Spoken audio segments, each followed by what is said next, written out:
திருத்தணியில ஒரு கர்ப்பிணி பெண் அவங்க ஃபேமிலிலாம் சேர்ந்து ஒரு நபர் மேல கம்ப்ளைண்ட் பண்ணலாம்னு சொல்லிட்டு போலீஸ் ஸ்டேஷனுக்கு வந்திருக்காங்க.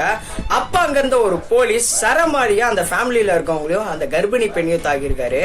2 நாள் முடி திருத்தணியில இருக்க கனகாம்ப சத்திரம்ன்ற இடத்துல இருக்க போலீஸ் ஸ்டேஷனுக்கு ஒருத்தர் வந்து ஒரு பொண்ணு மேல கம்ப்ளைண்ட் பண்ண வந்திருக்காரு. என்ன வந்து ஒரு பொண்ணு டார்ச்சர் பண்ணிட்டு இருக்கு அப்படின்னு சொல்லிட்டு போலீஸ் ஸ்டேஷன்ல கம்ப்ளைண்ட் கொடுக்குறாரு. அதே நைட்டு அந்த பொண்ணு மேல கம்ப்ளைண்ட் கொடுத்தாருல, அந்த பொண்ணு வந்து போலீஸ் ஸ்டேஷனுக்கு வராங்க. ஃபேமிலியை கூப்பிட்டுட்டு ஒரு 5 மாத கர்ப்பிணி பெண்ணியை கூப்பிட்டு வராங்க. நான் 5 வருஷமா ஒரு வீட்டுல வாடகை இருக்கேன், எனக்கு வாட்ஸ்அப்ல தப்பா மெசேஜ் அனுப்புறாங்க, அதுவும் இல்லாம பாலியல் தொந்தரவு கொடுக்குறாங்க அப்படின்னு சொல்லிட்டு அந்த பொண்ணு வந்து கம்ப்ளைண்ட் கொடுத்துருக்கு. இந்த ஃபேமிலி வந்து அங்க இருந்த போலீஸ் கிட்ட இது மாதிரி கம்ப்ளைண்ட் சொல்லிட்டு இருந்திருக்காங்க. அப்போ ஒரு போலீஸ் வந்து இவங்கள சரமாரியா தாக்கியிருக்காரு. அவர் பேரு பாத்தீங்கன்னா ராமன். அவரு வந்து அந்த எதிர் பார்ட்டி கிட்ட காசு வாங்கிட்டு இந்த ஃபேமிலியை வந்து அட்டாக் பண்ணிருக்காரு. அந்த 5 மாத கர்ப்பிணி பெண்ணையும் அட்டாக் பண்ணிருக்காரு.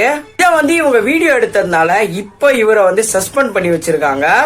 ஏதாச்சும் ஒரு நீதி கிடைக்கும் தான் வந்துட்டு நிறைய பேர் வந்து போலீஸ் ஸ்டேஷனுக்கு வராங்க. ஆனா அங்க இருக்க சில போலீஸ் வந்து இது மாதிரி காசை வாங்கிட்டு இது மாதிரி விஷயம் எல்லாம் பண்ணிடுறாங்க. நீங்க இதை பத்தி என்ன நினைக்கிறீங்க அப்படின்னு சொல்லிட்டு உங்களுடைய கமெண்ட்ல சொல்லுங்க.